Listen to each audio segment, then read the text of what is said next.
नमस्कार, न्यूज 30 में आपका स्वागत है। आइए नजर डालते हैं हेडलाइंस पर। तारानगर नगर पालिका साधारण सभा की बैठक आयोजित। चूरू में कोविड वैक्सीन लगवाने वालों का गुलाब देकर किया जा रहा है स्वागत। सदासर के लेबर रूम में कार्यरत महिला हेल्पर को भामाशाह ने दिया मानदेय। चूरू में खेल को खेल की भावना से खेलें, पायल सैनी। तारानगर में नगर पालिका की साधारण सभा की प्रथम बैठक शनिवार को तारानगर विधायक नरेंद्र बुढ़ानिया की अध्यक्षता में आयोजित की गई है। विधायक बुढ़ानिया की अध्यक्षता में पालिका का वर्ष 2021-22 का बजट सर्वसम्मति से पारित किया गया है, जो पालिका क्षेत्र के वार्डों के विकास कार्य, गंदे पानी की निकासी, सफाई के लिए सर्वाधिक व्यय किया जाएगा। इस मौके पर विधायक ने अध्यक्ष को कहा कि सभी 35 वार्डों में एक समान रखा है, चाहे वो किसी भी पार्टी का वार्ड हो। पालिका अध्यक्षा प्रियंका ने सभी का आभार व्यक्त किया तथा कहा कि हम सब मिलकर शहर में विकास कार्य करेंगे। नगर पालिका तारानगर की प्रथम बैठक थी और इस बैठक में जो विशेष तौर से बजट पारित करने के लिए थी, सभी पार्षद लोग इकट्ठे हुए और इस मीटिंग में सबको मोमेंटो दिया गया, सब पार्षदों का स्वागत किया गया और सभी पार्षदों के सुझाव सुने और जो बजट का एजेंडा था, बजट के साथ में जितने भी और एजेंडे थे वो सर्वसम्मति से पास हुए। सबकी एक ही भावना थी कि हम लोग सब मिलकर के काम करें। सभी वार्डों की जो समस्याएं हैं, चाहे वो लाइट की हो, चाहे पीने के पानी की हो, चाहे सड़क की हो, जो भी समस्याएं हैं उनको हम पूरी तरह से देखें। सफाई के ऊपर विशेष अभियान चलाने की आवश्यकता है, सफाई पर विशेष ध्यान देने की ज़रूरत है। इस सब की ये हिदायत दी गई और इस संबंध में मैं अभी अधिकारियों से अलग बैठ के चर्चा करूंगा और इसको कैसे जो है हम राजस्थान के अंदर एक नंबर पे आए हैं सफाई के मामले में, ऐसा हम करने का प्रयास करें। चूरू जिला मुख्यालय पर राजकीय डीबी अस्पताल के आदर्श टीकाकरण केंद्र के सामने शनिवार को प्रतिपक्ष के उप नेता राजेंद्र राठौड़ तथा सांसद राहुल कसवा ने कोविड वैक्सीन लगवाने वालों का गुलाब का फूल देकर स्वागत किया है। इस मौके पर उपनेता प्रतिपक्ष राजेंद्र राठौड़ ने कहा कि देश के प्रधानमंत्री नरेंद्र मोदी ने वैक्सीन महामारी कोरोना के विरुद्ध जंग है, उसके अंदर जनप्रतिनिधियों और पार्टी के वरिष्ठ नेताओं को यह कहा है कि वे टीकाकरण में आगे आने वाले लोगों को प्रोत्साहित करने के लिए उनका सम्मान करें। देश के प्रधानमंत्री जी ने वैश्विक महामारी कोरोना के विरुद्ध जो जंग है उसके अंदर जनप्रतिनिधियों को और पार्टी के वरिष्ठ नेताओं को ये कहा है कि वो टीकाकरण में आगे आने वाले लोगों को प्रोत्साहित करने के लिए उनका सम्मान करें। उनको फूल देकर हमने आज जिन्होंने टीकाकरण कराया है चूरू जिले के अंदर, उन सब लोगों को फूल देकर उनको धन्यवाद दिया है, ताकि ये संदेश जाए कि इस वैश्विक महामारी के लिए टीकाकरण बहुत ज़रूरी है और जब तक टीकाकरण के पश्चात भी 28 दिन तक दूसरा टीका नहीं लगे तब तक एहतियात बरतने की बहुत आवश्यकता है। इस नाते यहाँ के सांसद महोदय की अगुवाई के अंदर हमारी पूरी टोली आई हुई है। आए हैं, हिंदुस्तान वो देश है जिसने सबसे पहले वैक्सीन का इजाद किया और हम 20 देशों के अंदर वैक्सीन, हिंदुस्तान निर्मित वैक्सीन का उपयोग 20 देश कर रहे हैं। इसलिए ये भ्रामक प्रचार है कि वैक्सीन के कोई साइड इफ़ेक्ट्स है। मैंने खुद ने लगवाया है, आज मेरा चौथा दिन है, बिल्कुल कोई किसी चीज़ की कोई साइड इफ़ेक्ट्स नहीं है।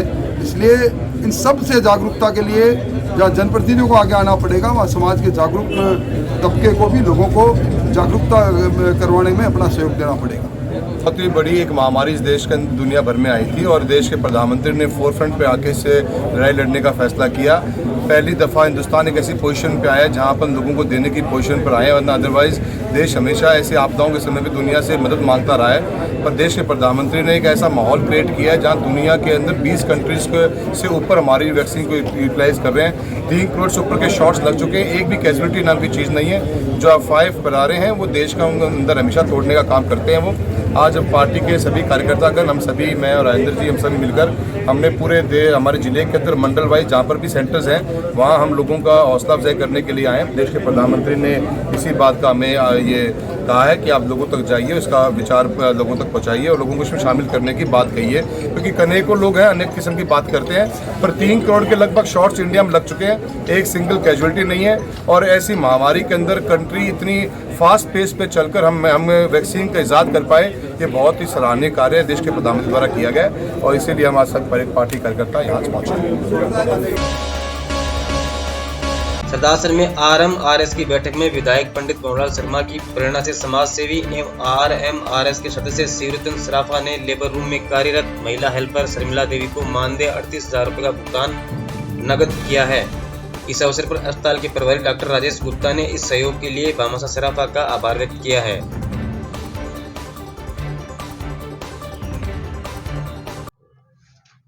माननीय विधायक जी की प्रेरणा से दिनांक 6 मार्च 2021 को MRS की मीटिंग में समाज सेवी एवं MRS सदस्य श्री शिवरतन जी सराफ द्वारा पूर्व में लेबर रूम में कार्यरत श्रीमती शर्मिला का मानदेय भुगतान जो पेंडिंग था वो उनके द्वारा देने की घोषणा की गई थी, जिसके अनुसरण में आज श्री शिवरतन जी द्वारा 38,000 रुपये नकद प्राप्त हुए, जो भुगतान श्रीमती शर्मिला को कर दिया गया है। इसके अतिरिक्त श्री सराफ द्वारा अस्पताल को 30 कुर्सी, 20 मेज, 10 अलमारी देने की भी घोषणा की गई है, जो शीघ्र ही उपलब्ध करवा दी जाएंगी।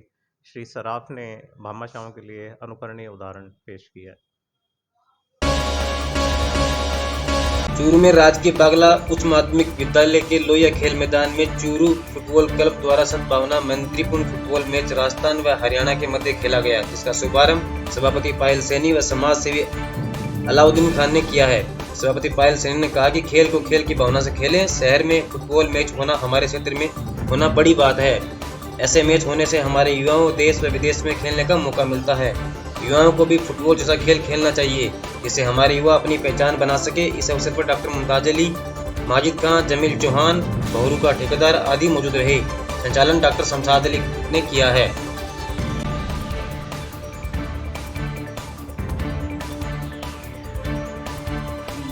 खेलों में गति मिली है और वापस से खेल के जो कार्यक्रम है फिर से आयोजित होने लगे हैं।